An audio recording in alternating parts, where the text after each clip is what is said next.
பாஜகவில் எதிர்பாராத திருப்பம். கிங் மேக்கர் அவதாரம் எடுக்கும் அண்ணாமலை. கொங்கு மண்டலத்தில் போட்ட ஸ்கெட்ச். அமித்ஷாவுக்கு அனுப்பிய முக்கிய கடிதத்தால் கடும் அதிர்ச்சியில் எடப்பாடி பழனிசாமி. வணக்கம் நண்பர்களே. தமிழக பாஜகவின் முன்னாள் தலைவர் அண்ணாமலை தற்போது சக்தி கேந்திரா தலைவராக செயல்பட்டு வருவதோடு தமிழ்நாடு முழுக்க தெருமுனை பிரச்சாரங்களில் தீவிரமடைந்திருக்கிறார். குறிப்பாக திமுகவின் ஒட்டுமொத்த ஊழலையும் பொதுமக்கள் மத்தியில் அம்பலப்படுத்திக் கொண்டு வருகிறார் அண்ணாமலை. இந்த நிலையில் வரப்போகிற 2026 சட்டமன்ற தேர்தலில் அண்ணாமலை போட்டியிடுவாரா? அப்படி போட்டியிட்டால் எந்த தொகுதியில் போட்டியிடுவார் என்பது குறித்த கேள்விகள் தொடர்ந்து எழுந்து வருகிறது. அதோடு அண்ணாமலை சட்டமன்ற தேர்தலில் போட்டியிட்டு கண்டிப்பாக சட்டசபைக்குள் செல்ல வேண்டும் என்பதே அவரது ஆதரவாளர்களின் விருப்பமாகவும் உள்ளது. இதற்காக அவர் மொடக்குறிச்சி அல்லது கவுண்டம்பாளையம் இந்த 2 தொகுதிகளில் ஒன்றில் போட்டியிட வேண்டும் என்று அவருக்கு கோரிக்கை வைத்து வருகிறார்கள். ஆனால் அண்ணாமலையின் முடிவோ வேறு மாதிரியாக உள்ளது. தன்னை சட்டமன்ற தேர்தலில் போட்டியிடுமாறு டெல்லி பாஜக கூறிய போதும் அவர் அதற்கு மறுப்பு தெரிவித்துள்ளார். அதோடு இந்த தேர்தலில் நான் போட்டியிட்டால் கண்டிப்பாக வெற்றி பெற்று விடுவேன். அதே சமயம் அதிமுக பாஜக கூட்டணி எம்எல்ஏவாக சட்டசபைக்குள் சென்றால் என்னால் அங்கு தன்னிச்சையாக செயல்பட முடியாது.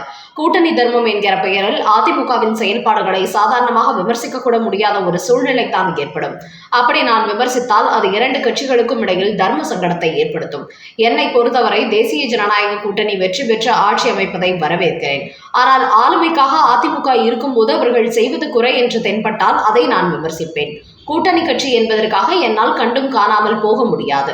அதனால் கொங்கு மண்டலத்தில் 60க்கும் மேற்பட்ட தொகுதிகளில் தேசிய ஜனநாயக கூட்டணி வெற்றியை உறுதி செய்யும் பிரச்சார பொறுப்பை நான் ஏற்றுக்கொள்கிறேன். அதற்காக இரவு பகலாக கடுமையாக உழைக்க காத்திருக்கிறேன் என்று அண்ணாமலை தனது நிலைப்பாட்டையும் கூறியுள்ளாராம். அண்ணாமலையின் இந்த கோரிக்கையை டெல்லி மேலிடமும் ஏற்றுக்கொண்டுள்ளதாம். அதோடு கொங்கு மண்டல வேட்பாளர் தேர்வில் அவருக்கு முழு சுதந்திரம் கொடுத்திருக்கிறாராம் அமித்ஷா. ஆனால் இப்படி அண்ணாமலைக்கு கொங்கு மண்டல வேட்பாளர் தேர்வில் சுதந்திரம் கொடுத்திருப்பது எடப்பாடி பழனிசாமிக்கு அதிர்ச்சியை கொடுத்துள்ளதாம். காரணம், அங்கு பாஜக வேட்பாளர்கள் போட்டியிட வேண்டும் என்று அண்ணாமலை குறிவைக்கும் தொகுதிகள் அனைத்துமே தேசிய ஜனநாயக கூட்டணிக்கு வெற்றியை கிடைக்கக்கூடிய தொகுதிகளாகும். ஆனால் அந்த தொகுதிகளில் அதிமுக வேட்பாளர்களை களமிறக்க பட்டியல் போட்டு வைத்துள்ளாராம் எடப்பாடி. ஆனால் இப்போது அண்ணாமலையும் அதே தொகுதிகள் பட்டியல் போட்டு அமித்ஷா இடத்தில் கொடுத்துள்ளாராம். அண்ணாமலையை பொறுத்தவரை கொங்கு மண்டலத்தில் செல்வாக்குள்ள வேட்பாளர்களை இறக்கிவிடுவதன் மூலம் எதிர்காலத்தில் அந்த பகுதிகளில் பாஜகவை ஒரு முக்கிய சக்தியாக வளர்த்து எடுத்து விடலாம் என்று திட்டமிடுகிறாராம். இதன் காரணமாகவே நயினார் நாகேந்திரனை நம்பாமல் தான் களமிறங்கி கடந்த தேர்தலில் பாஜக அதிக வாக்கு வங்கி பெற்ற தொகுதி பட்டியலை அமித்ஷாவிடம் கொடுத்து அதில் பாஜக வேட்பாளர்களை களமிறக்க அண்ணாமலையை வலியுறுத்தி இருப்பதால் தற்போது இந்த கொங்கு மண்டல தொகுதி விவகாரத்தில் எடப்பாடி பழனிசாமி வசமாக சிக்கிக் கொண்டுள்ளார். இப்படி வெற்றி வேட்பாளர்களை தான் அடையாளம் காட்டுகிறேன், அவர்களை களத்தில் இறக்கிவிட்டு வெற்றி பெற்று காட்டுகிறேன் என்று அண்ணாமலை வரிந்து கட்டி களமிறங்கி இருப்பதன் முக்கிய காரணம் 2026 சட்டமன்ற தேர்தலுக்கு பிறகு தமிழக அரசியலில் பாஜகவை முக்கிய எதிர்க்கட்சியாக நிலைநிறுத்த வேண்டும் என்று அவர் முடிவெடுத்துள்ளாராம். அண்ணாமலையின் இந்த கிங் மேக்கர் அவதாரம் அமித்ஷாவுக்கு பிடித்துள்ளதாம். அதனால்தான் அவர் கொடுத்த தொகுதி பட்டியலை அப்படியே எடப்பாடி பழனிசாமிக்கு அனுப்பி அந்த தொகுதிகளை பாஜகவுக்கு கொடுக்குமாறு கூறியுள்ளாராம். இப்படி அமித்ஷாவை வைத்து அண்ணாமலை தனக்கு செக் வைத்து விட்டதால் வசமாக சிக்கி உள்ளாராம் எடப்பாடி. நயினார் நாகேந்திரன் பாஜகவின் மாநில தலைவராக இருப்பதால் எந்த பிரச்சனையும் இல்லை என்று நினைத்தோம். ஆனால் இப்போது அவரையும் மீறி அண்ணாமலை பாஜகவை வளர்க்கும் நோக்கத்தில் கிங் மேக்கராக உருவெடுத்திருக்கிறாரே என்று அதிர்ச்சி அடைந்திருப்பதோடு அமித்ஷாவுக்கு அண்ணாமலை அனுப்பியுள்ள தொகுதிகளில் பாதியை எப்படியும் அதிமுக பக்கம் திருப்பிவிட வேண்டும் என்கிற பேச்சுவார்த்தையில் ஈடுபட்டிருப்பதாக தகவல்கள் வெளியாகி உள்ளன. மேலும் அமித்ஷாவை பொறுத்தவரை ஆட்சி அதிகாரத்தில் பங்கு என்பதில் உறுதியாக இருந்து வருகிறார். ஆனால் அண்ணாமலையை பொறுத்தவரை கூடுதலான தொகுதிகளில் வெற்றி பெற்று சட்டசபையில் பாஜக எதிர்க்கட்சி அந்தஸ்தை பிடிக்க வேண்டும் என்று திட்டமிடுகிறார். அந்த கோணத்தில் செயல்பட்டால்தான் எதிர்காலத்தில் பாஜக தமிழ்நாட்டில் ஆட்சி அமைப்பதற்கான சூழல் ஏற்படும். குறிப்பாக ஆளுங்கட்சிக்கு ஒத்து ஊதிக்கொண்டே இருந்தால் ஒரு நாளும் வளர்ச்சி கிடைக்காது. அதனால் எந்த கட்சி ஆட்சி அதிகாரத்துக்கு வந்தாலும் அவர்களை எதிர்க்கக்கூடிய ஒரு முக்கிய கட்சியாக பாஜக இந்த தேர்தலில் உருவெடுக்க வேண்டும் என்று அண்ணாமலை அதிதீவிரம் காட்டுகிறார். அந்த வகையில் இதுவரை இல்லாத அளவுக்கு தமிழ்நாட்டில் பாஜகவின் வெற்றி சதவீதத்தை அதிகப்படுத்திவிட வேண்டும், அதிகப்படியான பாஜக எம்எல்ஏக்களை சட்டசபைக்குள் அனுப்பிவிட வேண்டும் என்பதில் உறுதியாக இருக்கிறார் அண்ணாமலை. இப்படி அண்ணாமலை கொடுத்த 60 தொகுதிகள் பட்டியல் அமித்ஷாவால் ஏற்றுக்கொள்ளப்பட்டதால் இதில் சில திருத்தங்கள் செய்ய நயினார் நாகேந்திரன் மூலம் காய் நகர்த்தியும் பலனில்லையாம். இதனால் அண்ணாமலை உள்ளே புகுந்து தனக்கு ஆப்பிடித்து விட்டாரே என்று கடும் அப்செட்டில் இருக்கிறாராம் எடப்பாடி. அடுத்த செய்தி. சென்னையில் வீடு இல்லாமல் தவிக்கிறேன், நீலாங்கரை வீட்டில் அனுமதி வேண்டும், விஜய் மனைவி சங்கீதா மீண்டும் மறுத்தாக்கள். நடிகர் விஜயிடம் விவகாரத்து கோரி ஏற்கனவே செங்கல்பட்டு நீதிமன்றத்தில் மனு தாக்கல் செய்திருந்தார் அவரது மனைவி சங்கீதா. இந்த நிலையில் இன்று இன்னொரு மனுவும் தாக்கல் செய்துள்ளார்.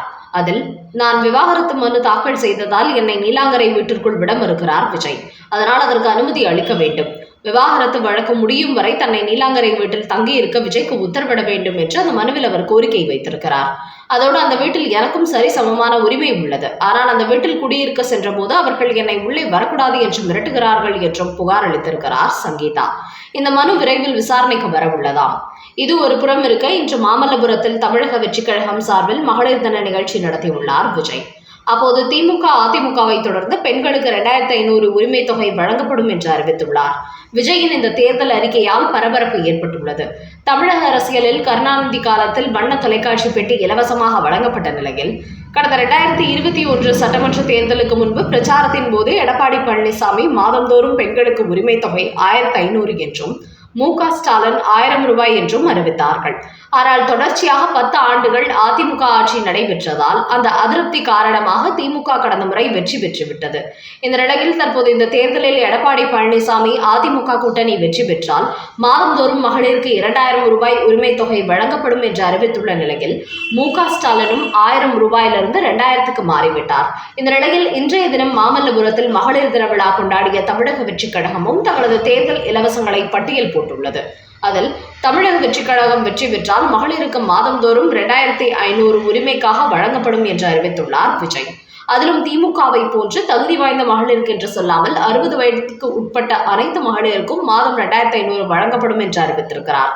அதையடுத்து வருடந்தோறும் 6 சிலிண்டர்கள் இலவசம், பெண்களின் திருமணத்திற்கு பட்டுப்புடவை, 1 பவுன் தங்கம், அரசு போக்குவரத்து கழகங்களில் அனைத்து பேருந்துகளிலும் பெண்களுக்கு இலவச பயணம், சுய உதவிக்குழுவில் பதிவு செய்யும் பெண்கள் நிறுவனங்களாக மாற்றும் போது 5 லட்சம் ரூபாய் மானியம் வழங்கப்படும், தமிழ்நாட்டில் பிறக்கும் குழந்தைகளுக்கு மோதிரமும் பேபி கிட்டும் வழங்கப்படும் என்று பல அறிவிப்புகளை வெளியிட்டுள்ளார் விஜய்.